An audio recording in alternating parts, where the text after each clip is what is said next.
오늘 본문은 1장의 창조 사역에 대한 보충 설명이자 3장에 대한 서론적 내용입니다. 특히 1장이 창조에 대한 객관적인 사실에 중심을 두고 기록되었다면 오늘 본문인 2장은 인간을 중심으로 한 창조 이야기를 전개해 나가고 있습니다. 그래서 1장과 2장의 창조 순서가 조금 다른 부분이 있는데 불신자들은 이것을 성경의 오류라고 주장하지만 결코 그렇지 않습니다. 관점이 달라졌을 뿐 창조 사역에 대한 오류는 전혀 발견할 수 없습니다. 단지 2장은 인간 역사의 시작이 1장보다 훨씬 세밀하게 예시되어 있습니다. 엿새 동안 천지 만물을 창조하시고 제7일에 안식하신 하나님은 인간에게 안식을 주시고 에덴 동산을 만들어 그곳에서 인간이 행복하게 살도록 환경을 허락하셨던 것입니다. 이러한 하나님의 열심은 하나님의 본성이 사랑이시기 때문입니다. 그렇기에 인간을 향한 하나님의 사랑과 배려하심은 하나님을 더욱 하나님답게 만드는 자연스러운 일이라 할 수 있습니다. 우리가 죄악 가운데 있으면서도 예수 그리스도의 은혜 가운데 거할 수 있는 것은 오직 이 하나님의 사랑 때문입니다. 그러므로 여러분이 이 하나님의 사랑이 진정으로 감사하다면, 이 귀하신 사랑에 보답하기를 원한다면 하나님께서 우리를 더욱 사랑하실 수 있도록 우리의 삶을 예수님의 말씀 가운데 두어야 합니다. 우리가 하나님께 드릴 수 있는 가장 큰 선물은 예수님 말씀대로 사는 것입니다. 먼저 6일 동안 온 우주의 창조 사역을 완성하신 하나님께서는 7일째 되는 날 안식하셨습니다. 이 안식은 하나님의 능력에 이상이 있어서 취하신 휴식이 아니라 이제부터 새로운 형태의 피조물을 다시 만들지 않으시겠다는 하나님의 공식 선언으로 볼 수 있습니다. 사실 하나님은 안식이 필요 없는 전능하신 분입니다. 그러므로 하나님의 안식은 창조 사역의 완성이 있었기에 그 완성을 기념하고 거룩하게 구분하기 위한 안식이었습니다. 실제로 안식에 해당하는 히브리어 사바트는 휴식하다, 끝내다 라는 뜻도 있지만 경축하다라는 뜻도 내포되어 있습니다. 또한 제7일째 하나님께서 안식하신 것은 인간에게 안식의 근거를 제공하시기 위함이었습니다. 그리고 더 나아가 이것을 지키는 인간들이 창조의 주인이신 하나님을 기억하며 그분의 영광을 나타내게 하기 위함이었습니다. 인간은 자신의 기원이 하나님의 창조로 말미암았음을 거룩히 구별된 안식일을 지킴으로써 기억할 수 있게 된 것입니다. 그리고 이것이 법으로 제정된 것이 십계명의 제사계명입니다. 이어서 여호와 하나님이 흙으로 사람을 지으시고 생기를 그 코에 불어넣으시니 사람이 생명이 되었다고 말씀합니다. 인간이 살아있는 영이 되었다는 말은 다른 피조물들과는 달리 하나님의 성품을 가진 생명이 되었다는 뜻입니다. 인간은 하나님의 형상인 영혼을 소유함으로써 영적인 존재, 곧 생명이 된 것입니다. 인간의 고귀함은 바로 여기에 있습니다. 그리고 하나님께서는 동방의 에덴에 동산을 창설하시고 지으신 사람을 그곳에 살게 하셨습니다. 에덴은 기쁨이라는 뜻입니다. 그리고 이 에덴을 헬라 번역본에는 낙원으로 번역되기도 했습니다. 그러한 의미에서 보면 에덴 동산은 이 땅에 존재했던 작은 하나님의 나라에 해당한다고 볼 수 있습니다. 하나님께서는 에덴 동산을 보기에 아름답고 먹기에 좋은 나무로 꾸몄습니다. 사람이 살기에 풍족하고 아무런 불편이 없도록 그곳에 온갖 좋은 식물들을 자라나게 하심으로 지상에서 가장 이상적인 동산을 만드셨습니다. 그리고 여기에 인간이 거처하도록 하시고 그곳을 경작하고 지키게 하셨습니다. 청지기로서의 삶이 시작된 것입니다. 또한 모든 동물들의 이름을 짓게 하심으로 이들에 대한 소유권을 인정하셨습니다. 그런데 한 가지 당부를 하셨습니다. 그것은 인간에게 동산 안의 모든 과실을 임의로 먹되 선악을 알게 하는 나무의 실과는 먹지 말라고 하셨습니다. 만일 아담이 그 실과를 먹으면 죽게 된다고 하셨습니다.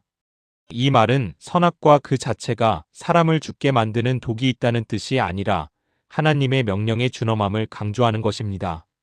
이는 하나님과 인간 사이의 최초의 계약이기도 합니다. 여러분, 아담은 어느 면으로 보나 부족함이 없었습니다. 하나님께서는 아담을 위하여 에덴 동산을 지어두셨고 그 안에는 보기에 아름답고 먹기에도 좋은 실과들이 있었습니다.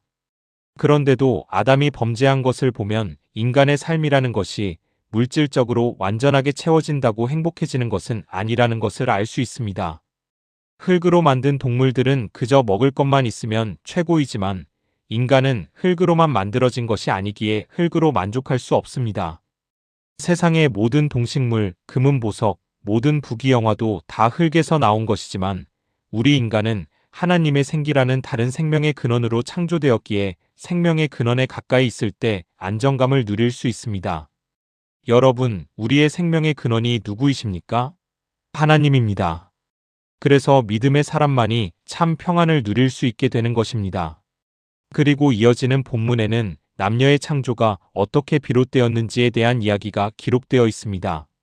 모든 짐승들은 짝이 있었고 무리들이 있었는데 만물의 영장 인간은 혼자였습니다. 아담에게는 짝도 무리도 없었던 것입니다. 사람의 독처하는 모습을 보신 하나님께서는 아담을 깊이 잠들게 하셨습니다. 여기에서 아담의 잠은 자연적인 수면이 아닙니다. 하나님께서 아담의 배필을 만드시기 위해 재우신 초자연적인 잠이었습니다. 하나님은 깊이 잠든 아담의 갈빗대 하나를 취하여 그것으로 여자를 만드셨습니다. 그리고 하나님은 그들이 합하여 한 가정을 이루도록 하셨습니다. 그러므로 남자는 성인이 되면 부모를 떠나 자신의 뼈요 몸인 여자와 한 몸을 이루고 살게 되는 것입니다. 그러므로 성년이 된 자의 결혼은 곧 좋아요. 하나님의 창조 질서에 부응하는 것입니다. 그런데 최근에 조사된 미혼 남녀 대학생의 성의식 조사 보고서에는 결혼 전에 순결을 지켜야 된다고 생각하는 학생은 불과 20% 정도밖에 되지 않았습니다. 그런데 순결을 지키겠다는 그 20% 중에서 90%가 교회를 다니는 학생들이었다고 합니다. 다시 말해서 그래도 건전하며 보수적인 생각을 가지고 있는 정상적인 청년들은 기독교인밖에 없다는 것입니다. 그러하기에 우리는 더더욱 복음을 전해야 합니다. 이렇게 계속 가다가는 소돔과 고모라가 되지 않는다는 보장이 없습니다. 말씀을 정리합니다. 우리는 창세기 2장을 통해 안식일의 기원과 인간의 고귀함에 관해 살펴보았습니다. 최초의 결혼 제도와 가정을 세우신 하나님의 신성한 뜻도 알게 되었습니다. 그리고 인간을 지극히 사랑하시는 하나님의 모습 또한 보았습니다. 그러므로 우리는 사랑과 은혜가 풍성하신 창조주 되신 하나님께 피조물로서의 겸손한 삶을 살아야 할 것입니다. 이 말씀을 기억하여 오늘 하루도 하나님의 마음을 기쁘게 해드리는 저와 여러분들이 되시기를 예수님의 이름으로 축복합니다. 기도하겠습니다. 사랑과 은혜가 풍성하신 하나님 아버지, 오늘 창세기 2장의 말씀을 통해 우리를 사랑으로 창조하시고 아름다운 에덴 동산을 허락하시며 안식의 복을 주신 하나님을 바라보게 하시니 감사합니다. 흙으로 사람을 빚으시고 생기를 불어넣어 생명을 주신 것처럼 오늘도 우리의 심령에 성령의 생기를 불어넣어 주옵소서. 우리의 삶이 하나님의 형상을 따라 거룩하고 아름답게 살아가는 삶이 되게 하시고 말씀에 순종하며 창조주의 뜻을 이루어 가게 하옵소서. 또한 하나님께서 제정하신 안식의 의미를 기억하게 하시고 바쁜 삶 속에서도 하나님과 동행하며 참된 쉼을 누리는 믿음의 사람들이 되게 하옵소서. 우리의 가정이 하나님께서 세우신 질서와 사랑 위에 굳게 서게 하시고 서로를 존중하며 섬기고 사랑하는 가정이 되게 하옵소서. 이번 한 주간도 우리의 걸음을 인도하여 주시고 삶의 모든 자리에서 창조주 하나님을 영화롭게 하며 맡겨주신 사명을 충성스럽게 감당하게 하옵소서. 우리의 생명의 주인이신 예수 그리스도의 이름으로 기도드립니다. 아멘.